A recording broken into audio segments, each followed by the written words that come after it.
ఈ రోజు ఈ నిరసన తెలపడానికి కారణం నా కూతురి సుగాలి ప్రీతి కేసు 8 ఏళ్లుగా దక్కని న్యాయం. ఒకవేళ న్యాయం జరిగి ఉంటే నేను ఈ రోజు రోడ్ల మీద పోరాటాలు చేయాల్సిన అవసరం లేకుండే. ఒకటి చెప్తున్నాను ప్రభుత్వానికి, ఈ కూటమి ప్రభుత్వం వచ్చిన తర్వాత బాధితులకు రక్షణ కరువైందని నిరూపిస్తున్నారు. ముద్దాయిల వైపే ప్రభుత్వాలు ఉన్నాయని గట్టిగా నమ్మకం కలిగే విధంగా వీళ్ళు చేస్తూ ఉన్నారు. మేము చేస్తున్న ప్రతి ఒక్క పోరాటంని మీరు ఆపుతున్నారు. నిజంగా శాంతియుతంగా చేస్తున్న ర్యాలీని మీరు ఆపారు. ఆ ర్యాలీ కోసం మేము హైకోర్టుకి వెళ్తే హైకోర్టులో బెంచ్ మీద కూడా రాకుండా చేస్తున్నారు.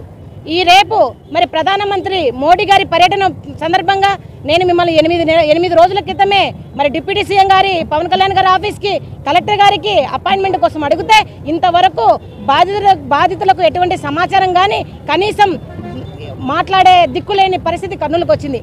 నిజంగా పవన్ కళ్యాణ్ గారు మీరు డిప్యూటీ సీఎం పోస్టుకి నిజంగా అర్హులేనా అని అడుగుతున్నాను.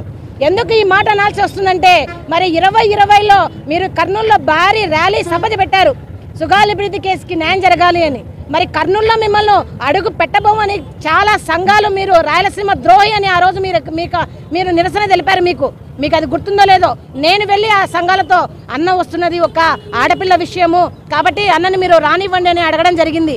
మరి ఈ రోజు నిజంగా మీరు సుగాలి ప్రీతి కేసుకి న్యాయం చేశారని కర్నూలుకి వస్తున్నారా? నిజంగా మీరు ఏ మొహం పెట్టుకుని కర్నూలుకి మీరు వస్తున్నారని అడుగుతా ఉన్నాను.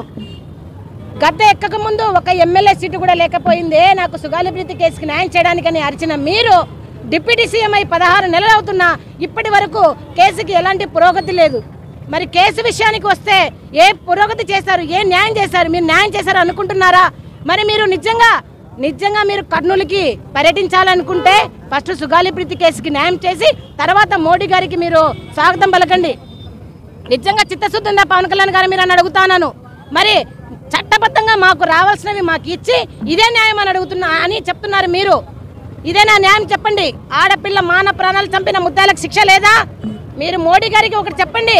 మోడీ గారేమో ఆడపిల్లను బతికించండి, ఆడపిల్లను కనండి, ఆడపిల్లని చదివించండి అన్నారు. కానీ ఈ కూటమి ప్రభుత్వం మీరు చెప్పాల్సింది మోడీ గారికి, అయ్యా మీరు చెప్పిన స్లోగన్ కాదు, మా ప్రభుత్వము ఆడపిల్ల మాన ప్రాణాలతో ఆడుకుంటున్న ముద్దాయిల వైపు ఉంటుందని మీరు చెప్పండి.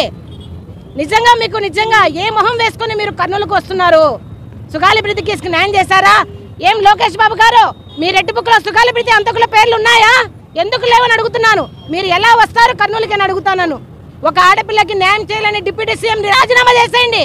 మీరు డిప్యూటీ సీఎం కానంత వరకు రియల్ హీరో అని ప్రజలందరూ అనుకున్నారు. కానీ మీరు డిప్యూటీ సీఎం అయిన తర్వాత 16 నెలల్లో సుగాలి ప్రీతికి ఏ న్యాయం చేయలేదు. అందుకే మీరుగా రియల్ హీరోనేనని మీరు నిరూపించుకున్నారు.